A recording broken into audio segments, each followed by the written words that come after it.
रिश्ते लखां संसार ते हैन गूढ़े, रिश्ता कोई नहीं माँ दे साग वर्गा, पुत भावें जमाने दा वली होवे हुंदा माँ दे पैरां दी खाक वर्गा। आ करोना दा युग है, माँ बाप दीयां लाशां लैण तो पुत्तर इनकार कर रहे।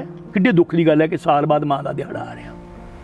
ये तो हर रोज़ आना चाहिए, हर घड़ी आना चाहिए, हर पल आना चाहिए। माँ का सत्कार असीं साल बाद करना है। सरवण भगत दे माँ बाप जिहड़े सी ना वो बहुत अमीर सी। उन्हां कोल साखी के मुताबिक कि उन्हां कोल जमीन बड़ी सी, जायदाद बड़ी सी, दौलत बड़ी सी, धन बड़ा सी, पर उन्हां दे घर औलाद नहीं सी। बड़े दुखी सी इस गल्लों। मैं तुहानूं सुणा ही दिंदा है छोटी जी साखी। उत्ते उत्ते चादर विछी होवे धोती होई ते माँ बैठी होवे दे उत्ते ते नौं दी लागे पीढ़ी डाई होवे ते पुत्त पौंदी वाले पासे बैठा बेबे दियां लत्तां दबाउंदा होवे ते नौं पुछदी होवे, बेबे अज की खाना? बेबे तू जो कहेंगी मैं वो बनाउणा, मैं होर चीज़ नहीं बनानी, जिस चीज़ नूं तेरा जी करदा वो दस, मैं वो चीज़ तैयार करनी। सच जानना विजय जी, उस घर दी चौखट लंघण लग्या रब भी नीवीं पा लो। माँ हੱਸੇ ते हੱਸदा जग जापे, माँ रुੱਸੇ तकदीर है रुੱਸ जांदी, जदों अखियां मीचदी माँ पारस खुशी कुल जहान दी खुस जांदी। माँ बाप दा 100 किला भी होवे, बाप दा 100 किला होवे, वो पुत्तां नूं ना देवे, लहदा बैठ के खा लवे, ਉਹਦੇ अंदरला सुख ते खत्म हो गया, ਉਹਦੇ अंदरला सुख नहीं रहा। ਉਹਨੂੰ पुत्त अद्धी रोटी दे के भी कोल बिठा के अपने कोल बिठा के आखे, मम्मी डैडी अपने घर च गरीबी आप इन्नी नाल ही गुजारा करना है, तो अद्धी रोटी भी कोल बिठा के वो मूँह च तोड़ के बुरकी पा दे। एक बुरकी भी पा दे ना माँ के मूँह च, बाप के मूँह च पुत्त प्यार दी, तो वह रज जाता है, उन्होंने सुख मिल जाते दुनिया के। बाकी जायदादां विच की रखे। अकबर बादशाह का बिस्तरा वो नौकर विछाउंदे सी। की होया, एक दिन नौकरां कोलों वट रह गया बिस्तरे दे विच। अकबर बादशाह आया, उन्हें नौकर नूं डांटिया कि मेरा बिस्तरा तू चंगी तरह विछाया नहीं। इस गल का पता अकबर बादशाह की माँ नूं लगा। वो नौकर नूं आखण लगी भी कल नूं बिस्तरा तू नहीं विछाउणा, मैं विछाऊंगी। सुनने वाली गल है।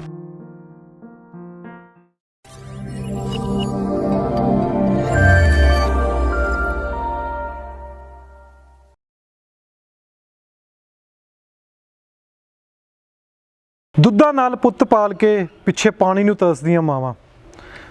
ਸਤਿ ਸ਼੍ਰੀ ਅਕਾਲ ਦੋਸਤੋ, ਪੰਜਾਬ ਨਿਊਜ਼ ਤੇ ਤੁਹਾਡਾ ਸਭ ਦਾ ਸਵਾਗਤ ਹੈ। ਤੇ ਅੱਜ ਹੈ ਮਦਰ ਡੇ, ਮਾਂ ਦਾ ਦਿਨ ਹੈ, ਮਾਂ ਦਿਵਸ ਵਜੋਂ ਮਨਾਇਆ ਜਾਂਦਾ ਹੈ। ਤਾਂ ਦੂਸਰੇ ਪਾਸੇ ਇਹ ਵੀ ਚਰਚਾ ਛਿੜ ਜਾਂਦੀ ਹੈ ਕਿ ਲਗਾਤਾਰ ਹੀ ਬਿਰਧ ਆਸ਼ਰਮ ਵੀ ਵੱਧਦੇ ਜਾ ਰਹੇ ਨੇ।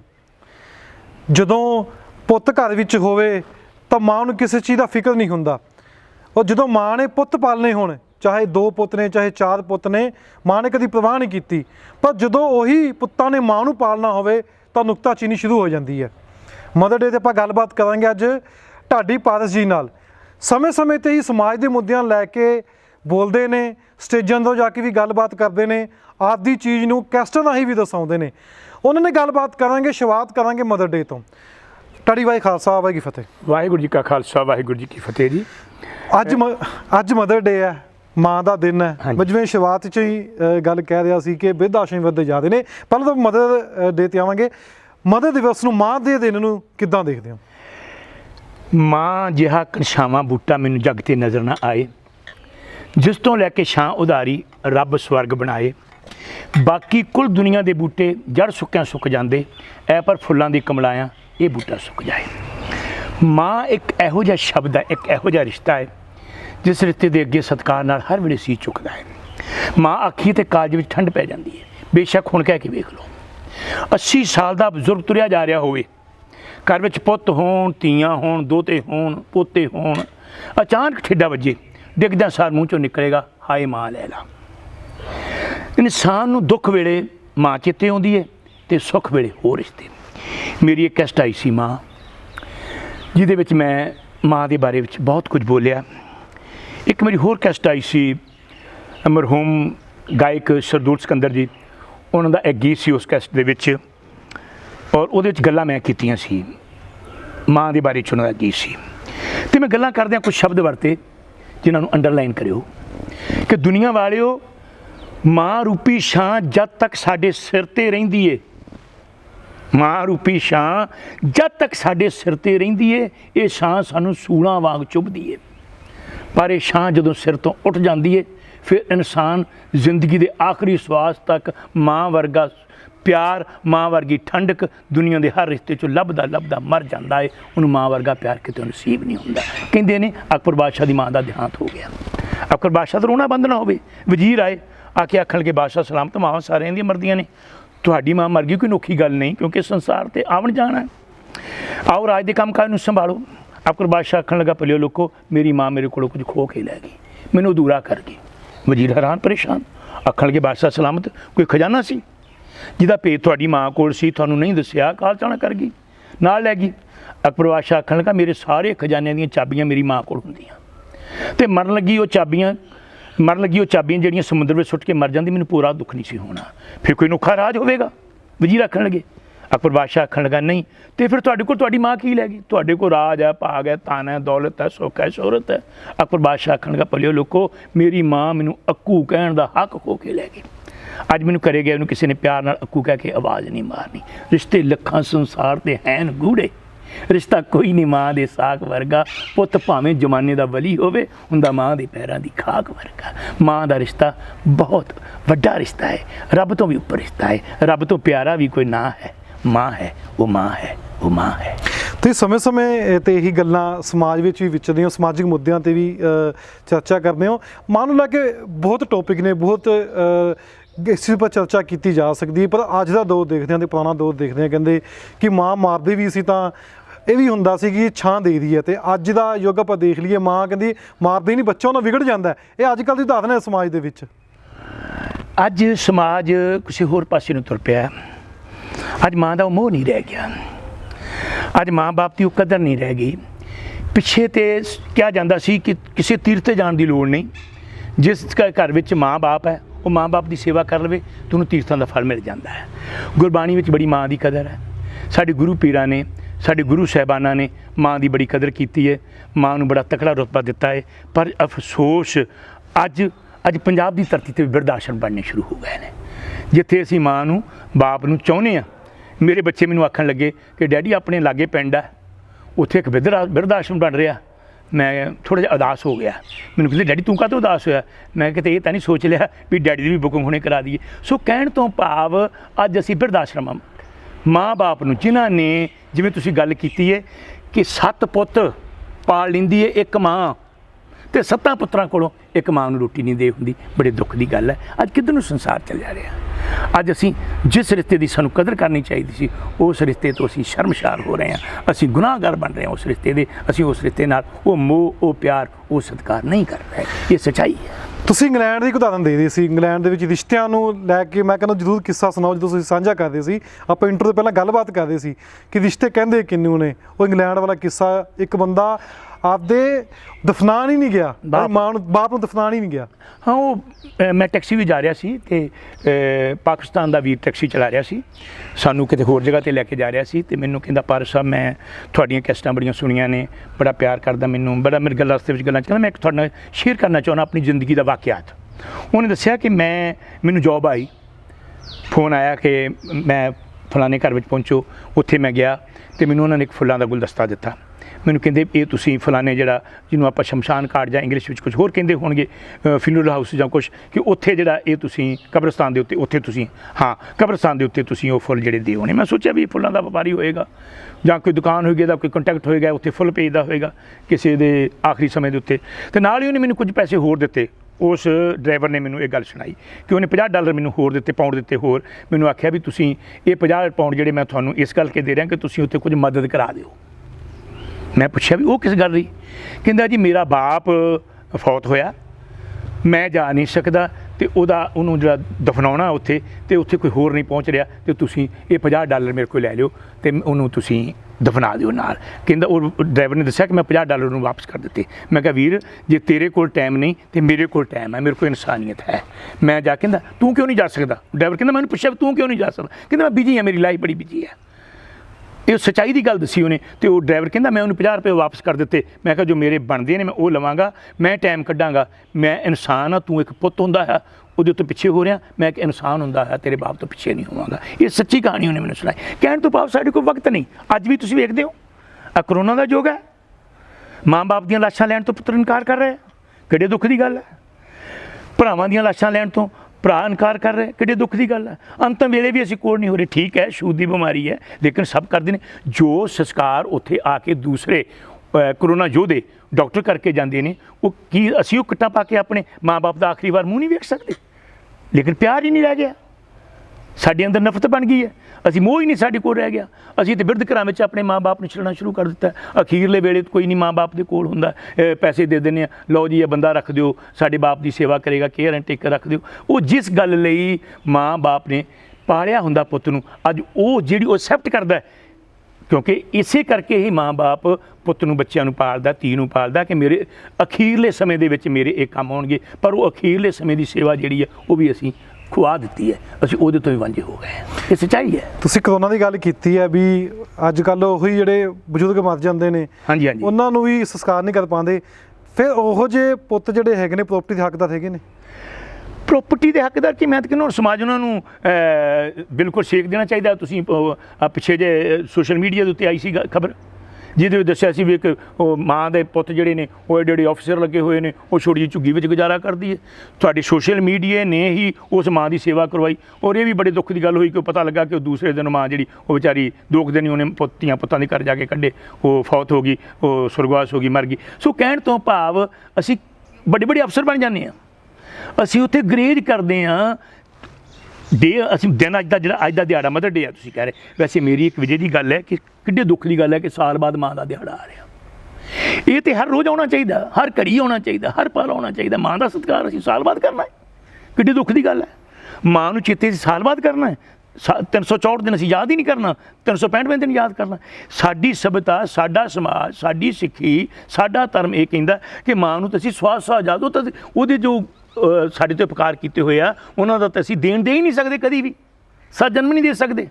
ਸਰਵਣ ਭਗਤ ਵਰਗਿਆਂ ਨੇ ਦੇਣ ਦਿੱਤਾ ਸੀ, ਸਰਵਣ ਭਗਤ ਵਰਗਿਆਂ ਨੇ ਸੱਚ ਜਾਣਨਾ। ਅੱਜ ਦਾ ਯੁੱਗ, ਅੱਜ ਦੇ ਯੁੱਗ ਵਿੱਚ ਸਰਵਣ ਜੰਮਣੇ ਖਤਮ ਹੋ ਗਏ। ਮੈਨੂੰ ਇਹ ਜਿਹੜੀ ਸਰਵਣ ਭਗਤ ਦੀ ਕਹਾਣੀ ਤੁਸੀਂ ਸੁਣੀ ਹੋਣੀ ਹੈ, ਪਰ ਮੈਨੂੰ ਝੂਠੀ ਲੱਗਦੀ ਹੈ। ਕਈ ਵਾਰੀ ਮੈਨੂੰ ਯਕੀਨ ਨਹੀਂ ਹੁੰਦਾ ਇਹਦੇ ਉੱਤੇ, ਕਿਉਂਕਿ ਸਰਵਣ ਭਗਤ ਦੇ ਮਾਂ-ਬਾਪ ਜਿਹੜੇ ਸੀ ਨਾ ਉਹ ਬਹੁਤ ਅਮੀਰ ਸੀ। ਉਹਨਾਂ ਕੋਲ ਸਾਖੀ ਦੇ ਮੁਤਾਬਕ ਕਿ ਉਹਨਾਂ ਕੋਲ ਜ਼ਮੀਨ ਬੜੀ ਸੀ, ਜਾਇਦਾਦ ਬੜੀ ਸੀ, ਦੌਲਤ ਬੜੀ ਸੀ, ਧਨ ਬੜਾ ਸੀ, ਪਰ ਉਹਨਾਂ ਦੇ ਘਰ ਔਲਾਦ ਨਹੀਂ ਸੀ। ਬੜੇ ਦੁਖੀ ਸੀ ਇਸ ਗੱਲੋਂ। ਮੈਂ ਤੁਹਾਨੂੰ ਸੁਣਾ ਹੀ ਦਿੰਦਾ ਹੈ ਛੋਟੀ ਜਿਹੀ ਸਾਖੀ, ਸ਼ਾਇਦ ਅੱਜ ਮਦਰ ਡੇ ਦੇ ਉੱਤੇ ਕਿਸੇ ਦੇ ਮਨ ਉੱਤੇ ਅਸਰ ਕਰ ਜਾਏ। ਉਹਨਾਂ ਨੇ ਕਿਸੇ ਪੀਰ ਫਕੀਰ ਦੇ ਕੋਲ ਆਏ ਹੋਏ, ਪਹੁੰਚੇ ਫਕੀਰ ਕੋਲ, ਅੱਜ ਦੇ ਪਖੜੀ ਸਾਧਾਂ ਵਰਗੇ ਨਹੀਂ, ਕੋਈ ਪਹੁੰਚਿਆ ਫਕੀਰ, ਕਿਉਂਕਿ ਪਹੁੰਚੇ ਬੜੇ ਹੈ ਨੇ, ਵਿਰਲੇ ਨਾਹੀ ਕਣੇ ਫੈਲ ਫਕੜ ਸੰਸਾਰ। ਪਹੁੰਚੇ ਫਕੀਰ ਵੀ ਬੜੇ ਨੇ ਜੋ ਉਸ ਰੱਬ ਦੀ ਇਬਾਦਤ ਵਿੱਚ ਰਹਿੰਦੇ ਨੇ, ਉਹਨਾਂ ਦਾ ਦੁਨੀਆ ਨੂੰ ਪਤਾ ਨਹੀਂ। ਉਹਨਾਂ ਦੇ ਕੋਲ ਕਿਤੇ ਜਾ ਕੇ ਫਰਿਆਦ ਕੀਤੀ ਵੀ ਸਾਡੇ ਕੋਲ ਜਾਇਦਾਦ ਬੜੀ ਹੈ, ਧਨ ਬੜਾ, ਦੌਲਤ ਬੜੀ ਹੈ, ਸਾਨੂੰ ਪੁੱਤਰ ਦੀ ਦਾਤ ਚਾਹੀਦੀ ਹੈ, ਸਾਡੇ ਦਿਲ ਦਾ ਚਾਨਣ ਚਾਹੀਦਾ ਸਾਨੂੰ। ਅਤੇ ਫਕੀਰ ਮੌਜੀ ਹੁੰਦੇ ਨੇ, ਉਹ ਮੌਜ ਵਿੱਚ ਆਏ, ਉਹ ਕਹਿੰਦੇ ਜੀ ਇਹਦੇ ਲਈ ਸੌਦਾ ਕਰੋ ਸਾਡੇ ਨਾਲ। ਉਹ ਕਹਿੰਦੇ ਕਾਹਦਾ ਸੌਦਾ? ਧਨ ਲੈ ਲਓ ਜਿੰਨਾ ਲੈਣਾ, ਦੌਲਤ ਲੈ ਲਓ। ਕਹਿੰਦੇ ਨਹੀਂ, ਸਾਨੂੰ ਕੁਝ ਹੋਰ ਚਾਹੀਦਾ। ਕਹਿੰਦੇ ਕੀ ਚਾਹੀਦਾ? ਕਹਿੰਦੇ ਪੁੱਤਰ ਹੋ ਜਾਏਗਾ ਤੁਹਾਡੇ ਘਰ ਵਿੱਚ, ਦੇਖ ਲਓ ਉਸ ਦਿਨ ਜੇ ਤਾਂ ਤੁਸੀਂ ਚਾਹੁੰਦੇ ਹੋ ਤਾਂ ਤੁਹਾਡੀ ਮੌਤ ਹੋ ਜਾਏਗੀ, ਜਾਂ ਫਿਰ ਇੱਕ ਆਪਸ਼ਨ ਹੋਰ ਆ ਵੀ ਉਸ ਦਿਨ ਤੁਹਾਡੀ ਨਜ਼ਰ ਚਲੀ ਜਾਏਗੀ। ਅਤੇ ਮਾਂ ਕਹਿੰਦੀ ਵੀ ਨਹੀਂ, ਮੌਤ ਨਹੀਂ ਚਾਹੀਦੀ ਮੈਨੂੰ, ਕਿਉਂਕਿ ਮੈਂ ਮਾਂ ਸ਼ਬਦ ਜਿਹੜਾ ਨਾ ਉਹ ਸੁਣਨਾ ਚਾਹੁੰਦੀ ਹਾਂ, ਆਵਾਜ਼ ਸੁਣਨਾ ਚਾਹੁੰਦੀ ਹਾਂ। ਮੇਰੇ ਕੰਨਾਂ ਵਿੱਚ ਕੋਈ ਮਾਂ ਆਖੇ, ਮੈਨੂੰ ਪਤਾ ਲੱਗੇ। ਬਾਪ ਵੀ ਕਹਿੰਦਾ ਵੀ ਮੈਂ ਵੀ ਚਾਹੁੰਦਾ ਮੈਨੂੰ ਕੋਈ ਬਾਪੂ ਆਖੇ। ਬੜੇ ਫਖਰ ਦੀਆਂ ਗੱਲਾਂ ਨੇ ਜਦੋਂ ਛੋਟਾ ਜਿਹਾ ਬਾਪੂ ਕਹਿੰਦਾ ਨਾ, ਬਾਪ ਪਾਪਾ, ਬਾਪੂ ਕਹਿੰਦਾ ਮਾਂ ਕਰਦਾ ਹੈ, ਅਤੇ ਜੋ ਖੁਸ਼ੀ ਮਾਂ ਬਾਪ ਨੂੰ ਮਿਲਦੀ ਹੈ ਨਾ ਉਹ ਕਿਸੇ ਹੋਰ ਨੂੰ ਨਹੀਂ ਮਿਲਦੀ। ਉਹਨਾਂ ਨੇ ਆਖਿਆ ਜੀ ਸਾਨੂੰ ਅੰਨੇ ਹੋ ਜਾਣਾ ਮਨਜ਼ੂਰ ਹੈ। ਉਹ ਕਹਿੰਦੇ ਨੇ ਕਿ ਜਦੋਂ ਸਾਖੀ ਹੈ, ਦ੍ਰਿਸ਼ਟਾਂਤ ਹੈ, ਉਹਨਾਂ ਨੇ ਕਿਹਾ ਵੀ ਜਦੋਂ ਦੱਸਦੇ ਨੇ ਕਿ ਜਦੋਂ ਉਹਦੇ ਘਰ 'ਚ ਸਰਵਣ ਦੇ ਮਾਂ-ਬਾਪ ਦੇ ਸਰਵਣ ਪੈਦਾ ਹੋਇਆ ਅਤੇ ਮਾਂ-ਬਾਪ ਅੰਨੇ ਹੋ ਗਏ। ਸਰਵਣ ਜਵਾਨ ਹੋਇਆ, ਉਹੀ ਫਕੀਰ ਕਿਤੇ ਘੁੰਮਦਾ ਫਿਰ ਉਹਨਾਂ ਦੇ ਪਿੰਡ 'ਚ ਆ ਗਿਆ। ਕਿਸੇ ਨੇ ਆ ਕੇ ਅੰਨੀ ਮਾਂ ਨੂੰ ਦੱਸਿਆ ਵੀ ਜਿਸ ਫਕੀਰ ਨੇ ਤੈਨੂੰ ਪੁੱਤਰ ਦੀ ਦਾਤ ਦਿੱਤੀ ਸੀ, ਆਸ਼ੀਰਵਾਦ ਦਿੱਤਾ ਸੀ, ਉਹ ਫਿਰ ਆਇਆ ਹੋਇਆ। ਉਹਦੀ ਮਾਂ ਕਹਿੰਦੀ ਵੀ ਠੀਕ ਆ, ਮੇਰਾ ਤਾਂ ਧੰਨਵਾਦ ਕਰਨਾ ਫਰਜ਼ ਬਣਦਾ। ਆਪਣੇ ਪੁੱਤ ਸਰਵਣ ਨੂੰ ਆਖਣ ਲੱਗੀ, ਕਹਿੰਦੀ ਪੁੱਤ ਸਰਵਣ ਇੱਦਾਂ ਕਰ ਵੀ ਮੈਨੂੰ ਤੂੰ ਛੇਤੀ ਨਾਲ ਲੈ ਕੇ ਚੱਲ। ਅੱਜ ਉਹ ਫਕੀਰ ਆਏ ਹੋਏ ਨੇ ਜਿਨ੍ਹਾਂ ਦੀ ਬਦੌਲਤ ਤੂੰ ਪੈਦਾ ਹੋਇਆ, ਜਿਨ੍ਹਾਂ ਨੇ ਆਸ਼ੀਰਵਾਦ ਦਿੱਤਾ ਸੀ, ਤੂੰ ਪੈਦਾ ਹੋਇਆ, ਤੇਰਾ ਜਨਮ ਹੋਇਆ, ਮੈਂ ਧੰਨਵਾਦ ਕਰਨਾ, ਤੈਨੂੰ ਆਸ਼ੀਰਵਾਦ ਦਵਾਉਣਾ ਉਹਨਾਂ ਕੋਲ। ਕਹਿੰਦਾ ਠੀਕ ਹੈ। ਹੁਣ ਅੰਨੀ ਮਾਂ ਦੀ ਡਗੋਰੀ ਫੜੀ ਅਤੇ ਸਰਵਣ ਲੈ ਤੁਰਿਆ। ਹੁਣ ਫਕੀਰ ਬੈਠਾ ਸੀ ਉੱਚੀ ਜਗ੍ਹਾ ਦੇ ਉੱਤੇ, ਸੰਗਤ ਬੈਠੀ ਸੀ ਆਸੇ ਪਾਸੇ, ਭੀੜ ਕਾਫੀ ਸੀ। ਹੁਣ ਸਰਵਣ ਲਈ ਜਾਂਦਾ ਅਤੇ ਕੀ ਹੋਇਆ, ਕਿਸੇ ਦਾ ਠੇਡਾ ਵੱਜਾ। ਸਾਖੀ 'ਚ ਲਿਖਿਆ ਕਿਸੇ ਦਾ ਠੇਡਾ ਵੱਜਾ, ਮਾਂ ਡਿੱਗ ਪਈ। ਹੁਣ ਜਦੋਂ ਮਾਂ ਡਿੱਗੀ ਅਤੇ ਪੁੱਤ ਨੇ ਸ਼ਰਮ ਮਹਿਸੂਸ ਕੀਤੀ ਵੀ ਮੈਂ ਨਾਲ ਤੁਰਿਆ ਜਾਂਦਾ, ਡਿੱਗ ਪਈ, ਮੈਨੂੰ ਚੁੱਕਣੀ ਪਈ। ਕਹਿੰਦਾ ਅੰਨੀ ਹੈ ਤੂੰ ਡਿੱਗ ਪਈ ਹੈ। ਅਤੇ ਮਾਂ ਦੀ ਤਾਰ ਨਿਕਲ ਗਈ, ਕਹਿੰਦੀ ਪੁੱਤ ਜੇ ਕੋਈ ਹੋਰ ਕੋਈ ਹੋਵੇ ਤੂੰ ਆਖੇ, ਤੈਨੂੰ ਤਾਂ ਪਤਾ ਮੈਂ ਹੈ ਹੀ ਅੰਨੀ ਹਾਂ। ਆਵਾਜ਼ ਫਕੀਰ ਦੇ ਕੰਨੀ ਪੈ ਗਈ। ਕਹਿੰਦਾ ਪੁੱਤ ਉਹ ਕਾਕਾ ਉਰੇ ਆ, ਨੌਜਵਾਨਾਂ ਇੱਧਰ ਆ, ਤੈਨੂੰ ਦੱਸੀ ਵੀ ਤੇਰੀ ਮਾਂ ਨਹੀਂ ਕਿਵੇਂ ਹੋਈ। ਜਦੋਂ ਕੋਲ ਗਿਆ ਸਰਵਣ, ਕਹਿੰਦਾ ਇਹਨੇ ਤੈਨੂੰ ਲਿਆ, ਮਾਂ ਨੇ, ਬਾਪ ਨੇ ਅੱਖਾਂ ਦਿੱਤੀਆਂ ਸਾਨੂੰ, ਇਹ ਤਾਂ ਅੰਨੇ ਹੋਇਆ। ਤੇਰੀ ਜ਼ਿੰਦਗੀ ਲਈ ਹੈ ਇਹਨਾਂ ਨੇ, ਸਰਵਣ ਦੀਆਂ ਤਾਹਾਂ ਨਿਕਲ ਗਈਆਂ। ਕਹਿੰਦਾ ਮੇਰੀ ਬਦੌਲਤ ਇੰਨੇ ਹੋਏ ਆ। ਕਹਿੰਦਾ ਜੀ ਹੁਣ ਕੋਈ ਚਾਰਾ ਹੋ ਜੇ ਇਹਨਾਂ ਦੀ ਨਜ਼ਰ ਜਿਹੜੀ ਉਹ ਵਾਪਸ ਆ ਸਕਦੀ ਹੈ। ਫਕੀਰ ਆਖਣ ਲੱਗਾ ਵੀ ਜ਼ਮਾਨ ਚੋਂ ਨਿਕਲਿਆ ਤੀਰ ਜਿਹੜਾ ਸਾਧ ਬਚਨੇ ਠਲਾਦਾ ਹੋਵੇ ਸਾਧੂ। ਫਿਰ ਮੈਂ ਉਹੀ ਗੱਲ ਕਰਦਾ ਵੀ ਸਾਧੂ ਹੋਵੇ ਸਵਾਦੂ ਨਾ ਹੋਵੇ, ਕਿਉਂਕਿ ਅੱਜ ਕੱਲ੍ਹ ਸਵਾਦੂ ਜ਼ਿਆਦਾ ਵਾ ਤੇ ਸਾਧ ਘੱਟ। ਤੇ ਉਹ ਕਹਿੰਦੇ ਵੀ ਹੁਣ ਬਚਨ ਤੇ ਨਿਕਲ ਗਿਆ, ਪਰ ਠੀਕ ਆ, ਕੋਸ਼ਿਸ਼ ਕੀਤੀ ਜਾ ਸਕਦੀ, ਸ਼ਾਇਦ ਪਰਮਾਤਮਾ ਭਰੀ ਕਰ ਦੇਵੇ। ਇਹਨਾਂ ਦੀਆਂ ਅੱਖਾਂ ਵਿੱਚ 68 ਤੀਰਥਾਂ ਦਾ ਜਲ ਪਾ। ਹੁਣ 68 ਤੀਰਥ ਸਗਲਪੁਰ ਜੀ ਦਾ ਪ੍ਰਵਾਨ ਬਾਣੀ ਵਿੱਚ ਵੀ 68 ਤੀਰਥਾਂ ਦਾ ਜ਼ਿਕਰ ਆਉਂਦਾ ਹੈ। ਕੋਈ ਐਡੀ ਗੱਲ ਨਹੀਂ, ਮੈਂ ਕੋਈ ਅਣਹੋਣੀ ਗੱਲ ਨਹੀਂ ਕਹਿ ਕੇ ਗਿਆ। ਉਹਨਾਂ ਨੇ ਯਤਨ ਕੀਤਾ, ਉਹਨੇ ਇੱਕ ਸਰਵਣ ਨੇ ਨਾ ਵਿੰਗੀ ਤਿਆਰ ਕਰ ਲਈ। ਹੁਣ ਮੈਨੂੰ ਬੜਾ ਇੱਥੇ ਤੋਂ ਝੂਠੀ ਲੱਗਦੀ ਹੈ ਵੀ ਵਿੰਗੀ ਤਿਆਰ ਕੀਤੀ, ਕਿਉਂਕਿ ਉਹਨਾਂ ਵੇਲੇ ਵਿੱਚ ਸਾਧਨ ਨਹੀਂ ਸੀ ਮਾਂ ਬਾਪ ਨੂੰ ਲੈ ਕੇ ਜਾਣ ਦਾ ਕਿਤੇ ਤੀਰਥਾਂ ਉੱਤੇ। ਵਿੰਗੀ ਦੇ 2 ਪਰੜੇ, ਇੱਕ ਪਰੜੇ ਵਿੱਚ ਆਪਣੀ ਮਾਂ ਨੂੰ ਬਿਠਾਇਆ, ਇੱਕ ਪਰੜੇ ਦੇ ਵਿੱਚ ਆਪਣੇ ਬਾਪ ਨੂੰ ਬਿਠਾਇਆ, ਤੇ ਕੰਧਿਆਂ 'ਤੇ ਵਿੰਗੀ ਚੁੱਕੀ, ਕੰਧਿਆਂ 'ਤੇ ਵਿੰਗੀ ਚੁੱਕ ਕੇ ਉਹ ਤੀਰਥਾਂ ਨੂੰ ਲੈ ਤੁਰਿਆ। ਹੁਣ ਲਿਖਦੇ ਨੇ ਸਾਖੀਕਾਰ ਕਿ ਉਹ ਤੀਰਥਾਂ ਦਾ ਜਲ ਪਾਉਂਦਾ ਪਾਉਂਦਾ ਜੰਗਲ ਦੇ ਵਿੱਚ ਦੀ ਗੁਜ਼ਰ ਰਿਹਾ ਸੀ। ਅਚਾਨਕ ਪਿਆਸ ਲੱਗੀ ਸਰਵਣ ਦੀ ਮਾਂ ਨੂੰ। ਸਰਵਣ ਦੀ ਮਾਂ ਨੇ ਆਪਣੇ ਪੁੱਤ ਨੂੰ ਆਖਿਆ ਵੀ ਪੁੱਤ ਸਰਵਣਾ, ਪਿਆਸ ਲੱਗੀ ਹੈ ਮੈਨੂੰ, ਕਿ ਤੂੰ ਪਾਣੀ ਦਾ ਇੰਤਜ਼ਾਮ ਕਰ। ਉਹਨੇ ਵਿੰਗੀ ਰੱਖੀ, ਲੋਟਾ ਚੁੱਕਿਆ, ਮੈਂ ਪਾਣੀ ਲੱਭਦਾ ਆਸੇ ਪਾਸੇ ਤੋਂ। ਹੁਣ ਲਾਗੇ ਇੱਕ ਟੋਭਾ ਸੀ ਛੋਟਾ ਜਿਹਾ ਜਿਹਦੇ ਵਿੱਚ ਪਾਣੀ ਸੀ, ਉਧਰੋਂ ਪਾਣੀ ਲੈਣ ਤੁਰਿਆ। ਤੇ ਉਸ ਟੋਭੇ ਦੇ ਕਿਨਾਰੇ ਉੱਤੇ ਸਰਵਣ ਦਾ ਮਾਮਾ ਦਸ਼ਰਥ ਰਾਮਚੰਦਰ ਦਾ ਬਾਪ, ਸਾਖੀਕਾਰਾਂ ਮੁਤਾਬਕ ਹੈ, ਮਿਥਿਹਾਸ ਹੈ, ਉਹਨਾਂ ਮੁਤਾਬਕ ਉਹ ਸ਼ਿਸਤ ਲਾ ਕੇ ਬੈਠਾ ਸੀ ਵੀ ਕੋਈ ਜੰਗਲੀ ਜਾਨਵਰ ਆਵੇ ਇੱਥੋਂ ਦੀ ਇੱਥੇ ਪਾਣੀ ਪੀਣ ਵਾਸਤੇ ਤੇ ਮੈਂ ਉਹਦਾ ਸ਼ਿਕਾਰ ਕਰਾਂ। ਸ਼ਿਸਤ ਲਾ ਕੇ ਬੈਠਾ ਸੀ। ਜਦੋਂ ਉਹਨੇ ਆਣ ਕੇ ਸਰਵਣ ਨੇ ਉਹ ਲੋਟਾ ਪਾਣੀ ਵਿੱਚ ਡੁਬੋਇਆ ਤੇ ਉਹ ਗੜਗੜ ਦੀ ਆਵਾਜ਼ ਆਈ ਤੇ ਦਸ਼ਰਥ ਨੇ ਸੋਚਿਆ ਕਿ ਕੋਈ ਜੰਗਲੀ ਜਾਨਵਰ ਆ ਗਿਆ। ਉਹਨੇ ਕਮਾਨ 'ਚੋਂ ਤੀਰ ਛੱਡ ਦਿੱਤਾ ਤੇ ਉਹ ਸਰਵਣ ਦੀ ਛਾਤੀ ਨੂੰ ਵਿੰਨ ਗਿਆ। ਸਰਵਣ ਤਰਸਦਾ ਆਣ ਕੇ ਵੇਖਿਆ ਵੀ ਉਹ ਦਸ਼ਰਥ ਨੇ, ਇਹ ਕੀ ਹੋ ਗਿਆ, ਮੇਰੇ ਹੱਥੋਂ ਮੇਰਾ ਭਾਣਜਾ ਮਾਰਿਆ ਗਿਆ। ਹੁਣ ਤੜਫ ਰਿਹਾ। ਉਹ ਕਹਿੰਦਾ ਵੀ ਉਹ ਬਹੁਤ ਮਾੜਾ ਕੰਮ ਹੋਇਆ। ਹੁਣ ਕੀ? ਉਹ ਕਹਿੰਦਾ ਵੀ ਦੇਖ ਮਾਮਾ, ਜੋ ਹੋਣਾ ਸੀ ਹੋ ਗਿਆ ਸਰਵਣ, ਹੁਣ ਮੈਂ ਤੇ ਮਰਨ ਲੱਗਾ। ਹੁਣ ਮੇਰਾ ਇਦਾਂ ਕਰ ਵੀ ਮੇਰੀ ਮਾਂ ਪਿਆਸੀ ਆ, ਪਹਿਲੋਂ ਪਾਣੀ ਜਾ ਕੇ ਪਿਲਾ ਮੇਰੀ ਮਾਂ ਨੂੰ ਤੇ ਫਿਰ ਮੇਰੇ ਮਰੇ ਦੀ ਖਬਰ ਦੇਈ। ਹੁਣ ਸਾਖੀਕਾਰਾਂ ਨੇ ਲਿਖਿਆ ਵੀ ਜਦੋਂ ਲੋਟਾ ਲੈ ਕੇ ਦਸ਼ਰਥ ਤੁਰਿਆ ਨਾ, ਅੰਨੇ ਮਾਂ ਬਾਪ ਬੈਠੇ ਸੀ ਵਿੰਗੀ ਦੇ ਵਿੱਚ। ਜਦੋਂ ਆ ਰਿਹਾ ਨਾ ਤੇ ਪੈਰਾਂ ਦੀ ਪੈਂਛੜ ਤੋਂ ਪਤਾ ਲੱਗ ਗਿਆ ਵੀ ਸਾਡਾ ਪੁੱਤ ਨਹੀਂ ਆਉਂਦਾ, ਕੋਈ ਹੋਰ ਆਉਂਦਾ। ਆਖਣ ਲੱਗੇ ਵੀ ਤੂੰ ਕੌਣ ਆਉਣਾ? ਮਾਂ ਕਹਿੰਦੀ ਵੀ ਤੂੰ ਕੌਣ ਆਉਣਾ? ਦਸ਼ਰਥ ਚੁੱਪ ਵੀ ਮੈਂ ਜਾ ਕੇ ਪਾਣੀ ਪਿਲਾਉਣਾ। ਮੈਂ ਉਹਨਾਂ ਨੂੰ ਪਹਿਲੋਂ ਨਾਂ ਦੱਸਿਆ, ਮੇਰੀ ਆਵਾਜ਼ ਪਛਾਣ ਲੈ ਗਈ। ਉਹਨੇ ਜਾ ਕੇ ਜਦੋਂ ਹੱਥ ਉੱਤੇ ਲੋਟਾ ਰੱਖਿਆ ਨਾ ਪਾਣੀ ਦਾ, ਤਾਂ ਮਾਂ ਨੇ ਲੋਟਾ ਸਿੱਟਤਾ ਸੀ। ਕਹਿੰਦੀ ਵੇ ਪੁੱਤ ਵੇ ਮੈਨੂੰ ਪਤਾ ਲੱਗਾ, ਮੇਰਾ ਦਿਲ ਕਹਿੰਦਾ ਮੇਰੇ ਪੁੱਤ 'ਤੇ ਕੋਈ ਭਾਵੀ ਬੀਤ ਗਈ ਆ। ਸੋ ਕਹਿਣ ਤੋਂ ਭਾਵ ਇਹੋ ਜਿਹੇ ਸਰਵਣ ਪੁੱਤ ਅੱਜ ਦੇ ਯੁੱਗ 'ਚ ਜੰਮਣੇ ਔਖੇ ਆ। ਕਾਸ਼ ਕਿਤੇ ਸਰਵਣ ਪੈਦਾ ਹੋਣੇ ਸ਼ੁਰੂ ਹੋ ਜਾਣ, ਅਸੀਂ ਮਾਂ ਬਾਪ ਦੀ ਸੇਵਾ ਕਰੀਏ, ਤਦ ਹੀ ਇਹ ਅੱਜ ਦਾ ਮਦਰ ਡੇ ਮਨਾਇਆ ਸਾਡਾ ਸਫਲ ਬਣਦਾ। ਵਰਨਾ ਕਾਗਜ਼ਾਂ ਦੇ ਵਿੱਚ, ਅਖਬਾਰਾਂ 'ਚ, TV ਉੱਤੇ ਇਹਨੂੰ ਮਨਾ ਲੈਣਾ, ਫੰਕਸ਼ਨ ਕਰ ਲੈਣੇ, ਕੋਈ ਬਹੁਤ ਇੰਨੀ ਗੱਲ ਨਹੀਂ, ਕੋਈ ਬਹੁਤ ਵਧੀਆ ਗੱਲ ਨਹੀਂ। ਮੇਰੇ ਖਿਆਲ ਮੁਤਾਬਕ ਮਾਂ ਬਾਪ ਦੀ ਸੇਵਾ ਤੋਂ ਵੱਡੀ ਹੋਰ ਕੋਈ ਸੇਵਾ ਹੈ ਹੀ ਨਹੀਂ। ਤੁਸੀਂ ਬੜੇ ਵਧੀਆ ਵਿਚਾਰ ਰੱਖਿਆ, ਸਾਖੀ ਵੀ ਸੁਣਾਈ ਹੈ, ਪਰ ਸਵਾਲ ਜਿਹੜੇ ਨੇ ਇਹ ਤੁਸੀਂ ਜੋ ਸਟੇਜਾਂ ਸੁਣਾਉਂਦੇ ਹੋ, ਇਤਿਹਾਸਕਾਰ ਵੀ ਹੋ ਗਏ, ਬੁੱਧੀਜੀਵੀ ਵੀ ਚੀਜ਼ਾਂ ਕਹਿੰਦੇ ਨੇ, ਮਾਂ ਨੂੰ ਲੈ ਕੇ ਸ਼ਬਦ ਨੂੰ ਲੈ ਕੇ ਬੜੀ ਚਰਚਾ ਵੀ ਹੁੰਦੀ ਰਹਿੰਦੀ ਹੈ।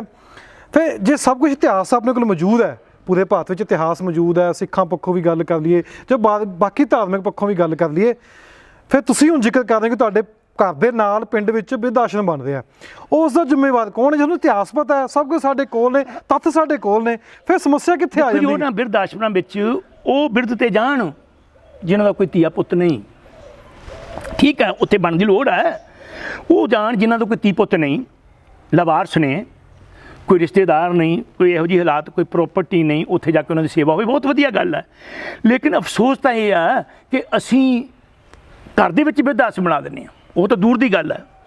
ਅੱਜ ਜੋ ਪੜ੍ਹੇ ਲਿਖੇ ਪਰਿਵਾਰ ਨੇ, ਅਮੀਰ ਪਰਿਵਾਰ ਨੇ, ਉਹਨਾਂ ਦੇ ਘਰਾਂ ਵਿੱਚ ਬਿਰਧ ਆਸ਼ਰਮ ਬਣਿਆ ਹੋਇਆ ਵਾ।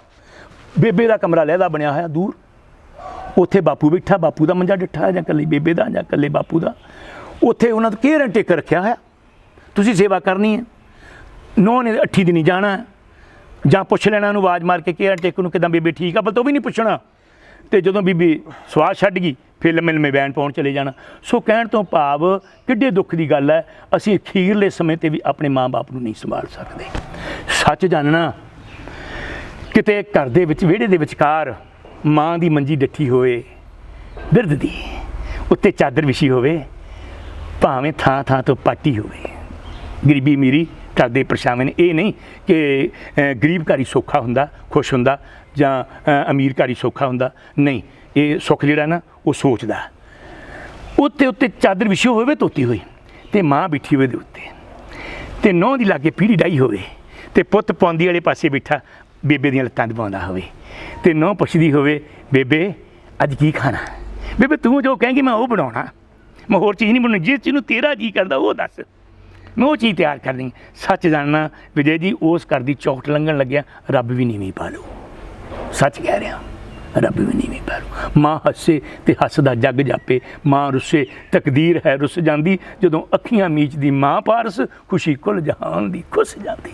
ਸੱਚੀ ਗੱਲ ਹੈ, ਮਾਂ ਬਾਪ ਜਦੋਂ ਜਾਂਦੇ ਨੇ ਨਾ ਫਿਰ ਪਤਾ ਲੱਗਦਾ ਕਿ ਮਾਂ ਕੀ ਹੈ ਤੇ ਬਾਪ ਕੀ ਹੈ, ਜਿਉਂਦੇ ਜੀ ਨਹੀਂ।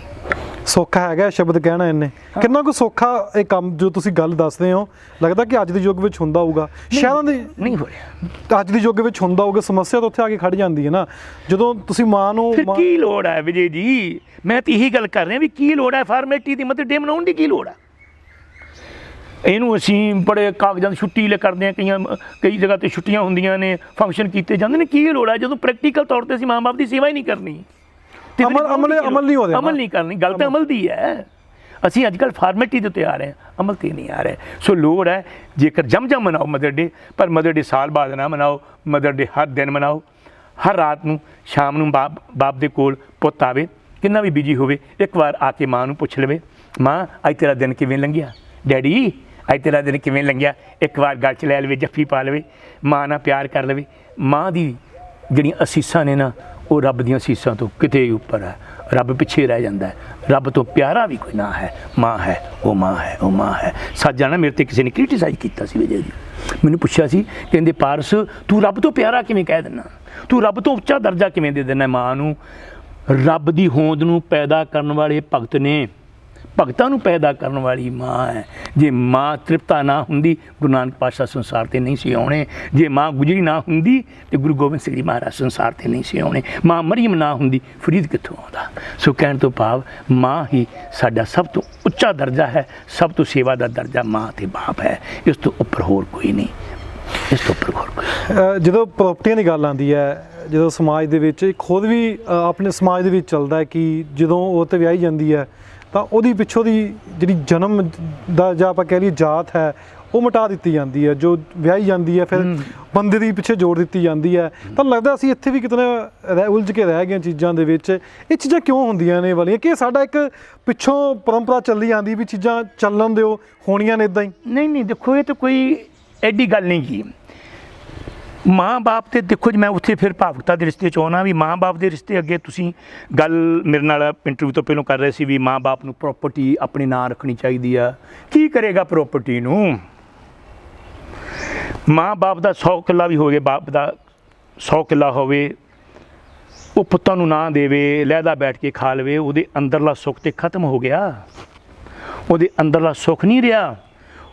ਉਹਨੂੰ ਪੁੱਤ ਅੱਧੀ ਰੋਟੀ ਦੇ ਕੇ ਵੀ ਕੋਲ ਬਿਠਾ ਕੇ, ਆਪਣੇ ਕੋਲ ਬਿਠਾ ਕੇ ਆਖੇ ਮੰਮੀ ਡੈਡੀ ਆਪਣੇ ਘਰ 'ਚ ਗਰੀਬੀ ਆ, ਆਪਾਂ ਇੰਨੀ ਕੁ ਨਾਲ ਹੀ ਗੁਜ਼ਾਰਾ ਕਰਨਾ, ਅਤੇ ਅੱਧੀ ਰੋਟੀ ਵੀ ਕੋਲ ਬਿਠਾ ਕੇ ਉਹਦੇ ਮੂੰਹ 'ਚ ਤੋੜ ਕੇ ਬੁਰਕੀ ਪਾ ਦੇਵੇ, ਇੱਕ ਬੁਰਕੀ ਵੀ ਪਾ ਦੇਵੇ ਨਾ ਮਾਂ ਦੇ ਮੂੰਹ 'ਚ, ਬਾਪ ਦੇ ਮੂੰਹ 'ਚ ਪੁੱਤ ਪਿਆਰ ਦੀ, ਅਤੇ ਉਹ ਰੱਜ ਜਾਂਦਾ ਹੈ, ਉਹਨੂੰ ਸੁੱਖ ਮਿਲ ਜਾਂਦੇ ਦੁਨੀਆ ਦੇ। ਬਾਕੀ ਜਾਇਦਾਦਾਂ ਵਿੱਚ ਕੀ ਰੱਖਿਆ, ਕੁਛ ਨਹੀਂ। ਤੁਸੀਂ ਹੁਣ ਇੰਗਲੈਂਡ ਦੀ ਉਦਾਹਰਨ ਦਿੱਤੀ ਆ, ਬੰਦੇ ਬਿਜ਼ੀ ਬੜੇ ਹੋ ਗਏ ਨੇ, ਬਿਜ਼ਨਸ ਲੋਕਾਂ ਦੇ ਚੱਲ ਪਏ ਨੇ, ਲੱਗਦਾ ਕਿ ਕਿਤੇ ਚੀਜ਼ ਦਿਖਦੀ ਹੋਊਗੀ। ਹਰ ਰਿਸ਼ਤੇ ਲਈ ਸਮਾਂ ਵਿਜੇ ਜੀ, ਇੱਕ ਸਾਡਾ ਬਹਾਨਾ। ਮੇਰੇ ਨਾਲ ਕਈ ਗੱਲ ਇਸ ਵਿਸ਼ੇ 'ਤੇ ਕਈ ਗੱਲ ਕਰਦੇ ਹੋ ਤਾਂ ਸਮਾਂ ਨਹੀਂ ਜੀ, ਹੁਣ ਮਾਂ ਬਾਪ ਕੋਲ ਕਿਤੇ ਹੋਰਾਂ ਰਿਸ਼ਤਿਆਂ ਦੀ ਤੁਹਾਡੇ ਕੋਲ ਸਮਾਂ ਹੈ, ਤੁਸੀਂ ਪਿਕਨਿਕਾਂ ਮਨਾਉਣੇ, ਇਸ ਤੋਂ ਵੱਡਾ ਹੋਰ ਕਿਹੜਾ ਰਿਸ਼ਤਾ। ਸਾਡੇ ਕੋਲ ਹਰ ਰਿਸ਼ਤੇ ਲਈ ਸਮਾਂ, ਸਾਡੇ ਕੋਲ ਸਿਰਫ ਇੱਕ ਮਾਂ ਲਈ ਸਮਾਂ ਨਹੀਂ, ਇੱਕ ਬਾਪ ਲਈ ਸਮਾਂ ਨਹੀਂ, ਬਾਕੀ ਸਾਰੇ ਰਿਸ਼ਤਿਆਂ ਲਈ ਸਾਡੇ ਕੋਲ ਸਮਾਂ। ਸਾਡੇ ਲਈ ਸਤਿਕਾਰ ਵੀ ਸਾਡੇ ਕੋਲ ਬਹੁਤ ਹੈ, ਬਹੁਤ ਜ਼ਿਆਦਾ ਸਤਿਕਾਰ ਨਾਲ ਅਸੀਂ ਬੋਲਦੇ ਵੀ ਹਾਂ, ਸਤਿਕਾਰ ਨਾਲ ਰਹਿੰਦੇ ਵੀ ਹਾਂ, ਹਰ ਖੁਆਇਸ਼ ਹੀ ਪੂਰੀ ਕਰਦੇ ਹਾਂ, ਲੇਕਿਨ ਮਾਂ ਬਾਪ ਦੀ ਖੁਆਇਸ਼ ਜਿਹੜੀ ਉਹ ਨਹੀਂ ਪੂਰੀ ਕਰਦੇ। ਅੱਜ ਦੇ ਯੁੱਗ ਵਿੱਚ ਬਹੁਤ ਘੱਟ ਲੋਕ ਨੇ, ਹੈ ਬਿਜ਼ਨਸ ਕਿਸੇ ਚੀਜ਼ ਦਾ ਨਹੀਂ। ਇਹ ਵੀ ਨਾ ਆਖਣਾ ਕਿ ਮੈਨੂੰ ਬਾਅਦ ਵਿੱਚ ਆਖੇਗਾ ਪਾਰ ਜੀ ਤੁਸੀਂ ਇੰਟਰਵਿਊ ਵਿੱਚ ਇਹ ਕਿੱਦਾਂ ਕਹਿ ਦਿੱਤਾ ਕਿ ਕੋਈ ਨਹੀਂ ਅਸੀਂ ਕਰਦੇ ਹਾਂ। ਮੈਂ ਬਹੁਤ ਲੋਕ ਇਹੋ ਜਿਹੇ ਦੇਖੇ ਨੇ, ਮੈਂ ਵਿਦੇਸ਼ਾਂ ਵਿੱਚ ਜਾਂਦਾ, ਇੱਕ ਪਰਿਵਾਰ ਮੈਂ ਇਹੋ ਜਿਹਾ ਵੇਖਿਆ ਵਿਜੇ ਜੀ, ਜਿਨ੍ਹਾਂ ਨੇ ਆਪਣੀ ਮਾਂ ਦੀ ਜੁੱਤੀ ਸੰਭਾਲ ਕੇ ਰੱਖੀ ਹੋਈ ਆ। ਜੁੱਤੀ ਉਹ ਪਤਾ ਕੀ, ਉਹ ਕਹਿੰਦੇ ਨੇ ਕਿ ਅਸੀਂ ਜਦੋਂ ਵੀ ਘਰ ਚੋਂ ਤੁਰਨ ਲੱਗਦੇ ਹਾਂ, ਅਸੀਂ ਇਸ ਜੁੱਤੀ ਨੂੰ ਨਮਸਕਾਰ ਕਰਕੇ ਜਾਂਦੇ ਹਾਂ, ਸਾਡੀ ਮਾਂ ਦੀ ਜੁੱਤੀ ਆ। ਕੋਈ ਸ਼ੁਭ ਕੰਮ ਕਰਦੇ ਹਾਂ ਅਸੀਂ ਘਰ ਦੇ ਵਿੱਚ, ਵਿਆਹ ਕਰਦੇ ਹਾਂ, ਕੁਛ ਕਰਦੇ ਹਾਂ, ਇਹ ਮਾਂ ਦੀ ਜੁੱਤੀ ਨੂੰ ਅਸੀਂ ਚੁੱਕ ਕੇ ਛਾਤੀ ਨਾਲ ਲਾ ਕੇ ਫਿਰ ਅਨਾਬਤਾ ਕਰਦੇ ਹਾਂ। ਮੈਂ ਆਪਣੀਆਂ ਅੱਖਾਂ ਨਾਲ ਉਸ ਪਰਿਵਾਰ ਨੂੰ ਮਿਲਿਆ ਹੋਇਆ। ਇਹੋ ਜਿਹੇ ਲੋਕ ਵੀ ਨੇ ਜਿਨ੍ਹਾਂ ਨੇ ਮਾਂ ਦੀ ਜੁੱਤੀ ਸੰਭਾਲ ਕੇ ਰੱਖੀ ਹੋਈ ਹੈ। ਤੇ ਅਸੀਂ ਤੇ ਮਾਂ ਦਾ ਕੁਝ ਵੀ ਨਹੀਂ ਸੰਭਾਲਣਾ, ਅਸੀਂ ਤੇ ਮਾਂ ਦਾ ਪਿਆਰ ਹੀ ਨਹੀਂ ਸੰਭਾਲ ਰਹੇ। ਸੋ ਲੋੜ ਹੈ ਸਾਨੂੰ, ਇਹ ਨਹੀਂ ਕਿ ਬਿਜ਼ਨਸ ਹੋ ਗਿਆ, ਪਰ ਨਹੀਂ, ਪਰ ਜ਼ਿਆਦਾਤਰ ਅਸੀਂ ਇਹੋ ਜਿਹੇ ਬਣ ਗਏ, ਵਪਾਰਕ ਲੋਕ ਬਣ ਰਹੇ ਹਾਂ, ਬਿਜ਼ਨਸਮੈਨ ਬਣ ਗਏ ਹਾਂ। ਅਸੀਂ ਮਾਂ ਤੋਂ ਦੂਰ ਹੋ ਗਏ ਹਾਂ, ਬਾਪ ਤੋਂ ਦੂਰ ਹੋ ਗਏ ਹਾਂ, ਹੋਰਨਾਂ ਰਿਸ਼ਤਿਆਂ ਦੇ ਲਾਗੇ ਹੋ ਗਏ। ਮੈਂ ਇੱਕ ਆਖਰੀ ਸਵਾਲ ਹੈ, ਸਮਾਂ ਲੰਘਦਾ ਜਾ ਰਿਹਾ ਕਿ ਮਦਰ ਡੇ ਉੱਤੇ, ਮਾਂ ਦੇ ਇਸ ਦਿਵਸ ਉੱਤੇ ਅੱਜ ਤੁਸੀਂ ਕੀ ਦਰਸ਼ਕਾਂ ਨੂੰ ਕੀ ਕਹਿਣਾ ਚਾਹੋਗੇ? ਜਦੋਂ ਲੋਕੀ ਤੁਹਾਨੂੰ ਦੇਖਦੇ ਨੇ, ਸੁਣਦੇ ਵੀ ਨੇ, ਲੋਕੀ ਤੁਹਾਨੂੰ ਪਸੰਦ ਵੀ ਕਰਦੇ ਨੇ, ਅੱਜ ਤੁਸੀਂ ਗੱਲਾਂ ਕਹਿ ਵੀ ਦਿਓ ਇੰਟਰਵਿਊ ਦੇ ਵਿੱਚ, ਅੱਜ ਇਸ ਮਾਂ ਦੇ ਦਿਨ ਤੇ ਖਾਸ ਕੀ ਕਹਿਣਾ ਚਾਹੁੰਦੇ ਹੋ? ਮੈਂ ਮਾਂ ਦੇ ਦਿਨ ਤੇ ਇਹ ਗੱਲ ਖਾਸ ਕਹਿਣੀ ਚਾਹੁੰਦਾ ਕਿ ਤੁਸੀਂ ਕਦੀ ਵੀ ਮਾਂ ਦਾ ਦੇਣ ਨਹੀਂ ਦੇ ਸਕਦੇ, ਬਾਪ ਦਾ ਦੇਣ ਨਹੀਂ ਦੇ ਸਕਦੇ। ਮਾਂ ਨੇ ਜਨਮ ਦਿੱਤਾ ਹੈ, ਮਾਂ ਗਿੱਲੀ ਥਾਂ ਤੋਂ ਚੁੱਕ ਕੇ ਸੁੱਕੀ ਥਾਂ ਤੇ ਰੱਖ ਕੇ ਤੁਹਾਨੂੰ ਪਾਲਦੀ ਹੈ। ਗਿੱਲੀ ਥਾਂ ਤੋਂ ਚੁੱਕ ਕੇ ਸੁੱਕੀ ਥਾਂ ਤੇ ਰੱਖ ਕੇ ਪਾਲਦੀ ਹੈ। ਬੜੇ ਦੁੱਖ ਸਹਿੰਦੀ ਹੈ ਮਾਂ। ਮੈਂ ਗੱਲ ਫਿਰ ਤੁਹਾਨੂੰ ਛੋਟੀ ਜਿਹੀ ਸਾਖੀ ਵੱਲ ਲੈ ਚੱਲਾਂ। ਅਕਬਰ ਬਾਦਸ਼ਾਹ ਦਾ ਬਿਸਤਰਾ ਉਹਦੇ ਨੌਕਰ ਵਿਛਾਉਂਦੇ ਸੀ। ਕੀ ਹੋਇਆ, ਇੱਕ ਦਿਨ ਨੌਕਰਾਂ ਕੋਲੋਂ ਵੱਟ ਰਹਿ ਗਿਆ ਬਿਸਤਰੇ ਦੇ ਵਿੱਚ। ਅਕਬਰ ਬਾਦਸ਼ਾਹ ਆਇਆ, ਉਹਨੇ ਨੌਕਰ ਨੂੰ ਡਾਂਟਿਆ ਕਿ ਮੇਰਾ ਬਿਸਤਰਾ ਤੂੰ ਚੰਗੀ ਤਰ੍ਹਾਂ ਨਾਲ ਵਿਛਾਇਆ ਨਹੀਂ। ਇਸ ਗੱਲ ਦਾ ਪਤਾ ਅਕਬਰ ਬਾਦਸ਼ਾਹ ਦੀ ਮਾਂ ਨੂੰ ਲੱਗਾ। ਉਹ ਨੌਕਰ ਨੂੰ ਆਖਣ ਲੱਗੀ ਵੀ ਕੱਲ੍ਹ ਨੂੰ ਬਿਸਤਰਾ ਤੂੰ ਨਹੀਂ ਵਿਛਾਉਣਾ, ਮੈਂ ਵਿਛਾਊਂਗੀ। ਸੁਣਨ ਵਾਲੀ ਗੱਲ ਹੈ ਨੌਜਵਾਨੋ ਤੇ ਦਰਸ਼ਕੋ, ਤੁਸੀਂ ਵੀ ਸੁਣਿਓ। ਇਹ ਗੱਲ ਕਹਿਣੀ ਤੇ ਇਹਦੇ ਉੱਤੇ ਵਿਚਾਰ ਕਰਨ ਵਿੱਚ ਬੜਾ ਸਮੇਂ ਦਾ ਅੰਤਰ ਹੈ, ਬਹੁਤ ਵੱਡਾ ਫਾਸਲਾ ਹੈ ਇਹਦੇ ਉੱਤੇ ਵਿਚਾਰ ਕਰਨ ਦਾ ਤੇ ਕਹਿਣ ਦੇ ਵਿੱਚ। ਕਹਿਣ ਲੱਗੀ ਕਿ ਮੈਂ ਇਹਦਾ ਬਿਸਤਰਾ ਅੱਜ ਵਿਛਾਵਾਂਗੀ। ਉਸ ਦਿਨ ਉਹਦੀ ਮਾਂ ਨੇ ਬਿਸਤਰਾ ਵਿਛਾਇਆ ਤੇ ਬਿਸਤਰੇ ਉੱਤੇ ਇੱਕ ਗਲਾਸ ਪਾਣੀ ਦਾ ਡੋਲ ਦਿੱਤਾ। ਅਕਬਰ ਬਾਦਸ਼ਾਹ ਆਇਆ, ਉਹਨੇ ਵੇਖਿਆ ਬਿਸਤਰੇ ਉੱਤੇ ਪਾਣੀ ਡੁੱਲਿਆ ਹੋਇਆ। ਉਹਨੇ ਨੌਕਰ ਨੂੰ ਬੁਲਾਇਆ, ਹੁਕਮ ਦਿੱਤਾ ਵੀ ਇਹਨੂੰ ਸਜ਼ਾਏ ਮੌਤ ਦਿੱਤੀ ਜਾਏ। ਕਹਿੰਦਾ ਜੀ ਕੀ ਗੁਸਤਾਖੀ? ਕਹਿੰਦੇ ਕੱਲ੍ਹ ਤੂੰ ਮੇਰੇ ਬਿਸਤਰੇ ਉੱਤੇ ਇੰਨੀ ਜ਼ਰੂਰਤ ਕੀਤੀ, ਕੱਲ੍ਹ ਤੂੰ ਵੱਟ ਪਾਏ, ਅੱਜ ਮੇਰੇ ਬਿਸਤਰੇ ਉੱਤੇ ਪਾਣੀ ਡੋਲਿਆ, ਤੈਨੂੰ ਮੇਰੀ ਪੂਰਾ ਕਦਰ ਨਹੀਂ। ਉਹਦੀ ਮਾਂ ਆਈ ਅਕਬਰ ਦੀ, ਆਣ ਕੇ ਆਖਣ ਲੱਗੀ ਵੀ ਪੁੱਤ ਕਿਉਂ ਸਜ਼ਾ ਦੇ ਰਿਹਾ? ਕਹਿੰਦਾ ਮਾਂ ਇਹ ਬੜਾ ਬਦਤਮੀਜ਼ ਆ, ਇਹਨੇ ਪੂਰਾ ਮੇਰੀ ਕਦਰ ਨਹੀਂ ਕੀਤੀ। ਮੈਂ ਬਾਦਸ਼ਾਹ, ਇਹਨੇ ਕੱਲ੍ਹ ਮੇਰੇ ਬਿਸਤਰੇ ਦੇ ਉੱਤੇ ਵੱਟ ਪਾਏ, ਉਹਨੂੰ ਚੰਗੀ ਤਰ੍ਹਾਂ ਸਾਫ਼ ਨਹੀਂ ਕੀਤਾ, ਜੋ ਉਹਦੇ ਉੱਤੇ ਪਾਣੀ ਡੋਲਿਆ ਇੰਨਾ ਬਗੈਰ। ਉਹਨੇ ਤਾਰ ਕਰਦੀ ਚਪੇੜ ਮਾਰੀ ਅਕਬਰ ਬਾਦਸ਼ਾਹ ਦੇ ਮੂੰਹ ਤੇ। ਕਹਿੰਦੀ ਇਹ ਪਾਣੀ ਮੈਂ ਡੋਲਿਆ। ਯਾਦ ਕਰ, ਅਕਬਰ ਬਾਦਸ਼ਾਹ ਨੂੰ ਆਖਣ ਲੱਗੀ ਮਾਂ, ਇੱਕ ਪਾਣੀ ਡੁੱਲਿਆ, ਤੂੰ ਇਹਨੂੰ ਸਜ਼ਾਏ ਮੌਤ ਦੇਣ ਲੱਗਾ। ਯਾਦ ਕਰ, ਤੂੰ ਬਚਪਨ ਦੇ ਵਿੱਚ ਪਿਸ਼ਾਬ ਕਰ ਦਿੰਦਾ ਸੀ ਬਿਸਤਰੇ ਉੱਤੇ, ਮੈਂ ਉਸ ਥਾਂ ਤੋਂ ਚੁੱਕ ਕੇ ਉਸ ਗਿੱਲੀ ਥਾਂ ਦੇ ਉੱਤੇ, ਪਿਸ਼ਾਬ ਵਾਲੀ ਥਾਂ ਉੱਤੇ ਖੁਦ ਪੈਂਦੀ ਸੀ ਤੇ ਤੈਨੂੰ ਸੁੱਕੀ ਥਾਂ 'ਤੇ ਪਾਉਂਦੀ ਸੀ। ਅਕਬਰ ਬਾਦਸ਼ਾਹ ਝੁਕਿਆ ਮਾਂ ਦੇ ਚਰਨਾਂ 'ਚ, ਕਹਿੰਦਾ ਮਾਂ ਮੈਂ ਲੱਖ ਅਕਬਰ ਬਾਦਸ਼ਾਹ ਬਣ ਜਾਵਾਂ, ਮੈਂ ਤੇਰਾ ਕਰਜ਼ਾ ਨਹੀਂ ਲਾ ਸਕਦਾ। ਸਿਕੰਦਰ ਬਾਦਸ਼ਾਹ ਵਰਗੇ ਵੀ ਮਾਂ ਦਾ ਕਰਜ਼ਾ ਨਹੀਂ ਲਾ ਸਕੇ। ਰਿਸ਼ਤੇ ਲੱਖਾਂ ਸੰਸਾਰ ਤੇ ਹੈਨ ਗੂੜੇ, ਰਿਸ਼ਤਾ ਕੋਈ ਨਹੀਂ ਮਾਂ ਦੇ ਸਾਕ ਵਰਗਾ।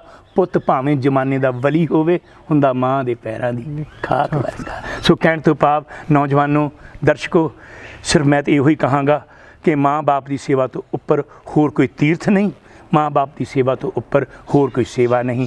ਤੇ ਮਾਂ ਬਾਪ ਖੁਸ਼ ਹੋ ਕੇ ਜਿਸ ਘਰ ਵਿੱਚੋਂ ਚਲੇ ਗਏ, ਉਸ ਘਰ ਵਿੱਚ ਬਰਕਤਾਂ ਹੀ ਬਰਕਤਾਂ ਆਉਣਗੀਆਂ, ਅੱਜ ਨਹੀਂ ਤੇ ਕੱਲ੍ਹ। ਇਹ ਮੇਰਾ ਵਾਅਦਾ ਹੈ ਤੁਹਾਡੇ ਨਾਲ। ਸੋ ਇੰਨੇ ਨਾਲ ਮੈਂ ਤੁਹਾਡੇ ਕੋਲੋਂ ਖਿਮਾ ਮੰਗਦਾ। ਤੁਸੀਂ ਸਾਰੀ ਗੱਲਬਾਤ ਸੁਣੀਏ। ਸਾਡੇ ਨਾਲ ਮੌਜੂਦ ਸਨ ਢਾਡੀ ਪਾਰਸ, ਜੋ ਕਿ ਸਮੇਂ-ਸਮੇਂ ਤੇ ਸਮਾਜਿਕ ਮੁੱਦਿਆਂ ਨੂੰ ਲੈ ਕੇ ਚਰਚਾ ਕਰਦੇ ਰਹਿੰਦੇ ਨੇ। ਅੱਜ ਮਦਰ ਡੇ ਹੈ, ਮਾਂ ਦਾ ਦਿਨ ਹੈ, ਮਾਂ ਦਿਵਸ ਵੀ ਕਹਿ ਸਕਦੇ ਹਾਂ। ਉਸ ਉੱਪਰ ਵੀ ਇਹਨਾਂ ਨੇ ਚਰਚਾ ਕੀਤੀ ਹੈ ਵੀ ਕਿਸ ਤਰੀਕੇ ਨਾਲ ਮਾਂ ਦੇ ਸ਼ਬਦ ਨੂੰ ਜਿਹੜਾ ਹੈ ਉਹ ਸ਼ੁਰੂ ਵਿੱਚੋਂ ਹੀ, ਚਾਹੇ ਅਕਬਰ ਬਾਦਸ਼ਾਹ, ਚਾਹੇ ਕੋਈ ਵੀ, ਕਿੰਨੇ ਵੀ ਇੱਥੇ ਅਕਬਰ ਆਏ, ਵਲੀ ਪੈਗੰਬਰ ਆਏ, ਮਾਂ ਤੋਂ ਬਿਨਾਂ ਕਿਸੇ ਦੀ ਵੀ ਕੋਈ ਗਤੀ ਨਹੀਂ ਹੋਈ।